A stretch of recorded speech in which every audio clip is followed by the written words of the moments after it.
การทักทายสบายดีนะเพื่อนๆเนาะมีหนึ่งคอมเมนต์เนาะที่ว่าเพิ่น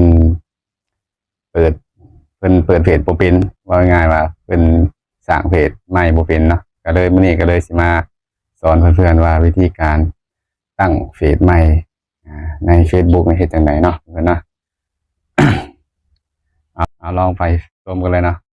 ก่อนอื่นเราเข้ามาใน Facebook เฮาเนาะเข้ามาใน Facebook เฮามันก็สิมีขีด3ขีดแล้วเราก็จ้ำไปขีด3ขีดซ้ายมือนะเพื่อนเนาะหลังจากนั้นเราก็สิเลื่อนขึ้นเลื่อนไปมันสิบ่เห็นเนาะบางเฟซบุ๊กนะเราสิมากดใส่ตัวนี้แหละในลูกศรนี่เนาะเพื่อนเนาะหลังจากนั้นเราก็สิมันสิเข้าหน้านี้ เห็นบ่มันสิขึ้นคำว่าเฟซแล้วเราก็มาใส่ว่าสร้างเฟซเนาะเพื่อนเนาะสร้างเฟซแล้วกดเข้าไปเลยแล้วก็เห็นบ่เลื่อนไปเรื่อยมันบ่มีหยังแล้วก็นี่แหละกดใส่ปุ่มสีฟ้าเริ่มเลยกดใส่ตัวที่ว่าเริ่มเลยแล้วก็เขียนชื่อใช่เนาะตัวนี้ขอยสิยกตัวอย่างสิตั้งเฟซเบิ่งเนาะชื่อเฟซขอยสิตั้งใส่ว่าขายเสื้อผ้าออนไลน์เนาะเอาใหม่หรือว่าสิขายของออนไลน์เนาะตั้งก็ได้อันนี้สมมุติซื่อๆยกตัวอย่างให้เพื่อนๆลองเบิ่งซื่อๆเนาะแล้วก็หลังจากนั้นกดถัดไปแล้วก็ มันสิมีให้บอกว่าหมวดหมู่ให้เพื่อนๆกดเลือก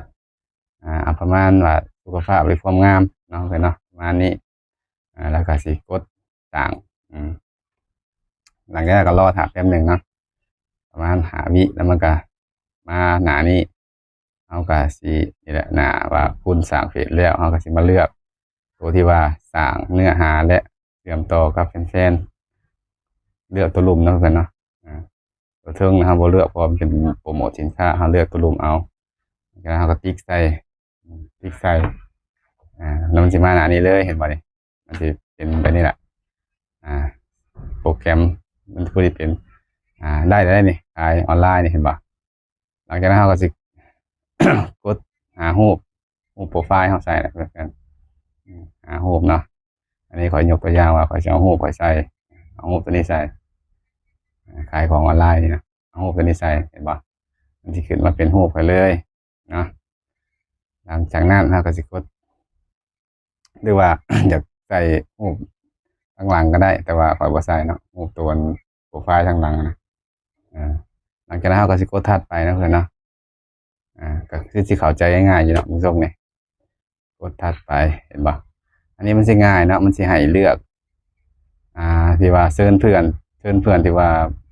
เป็น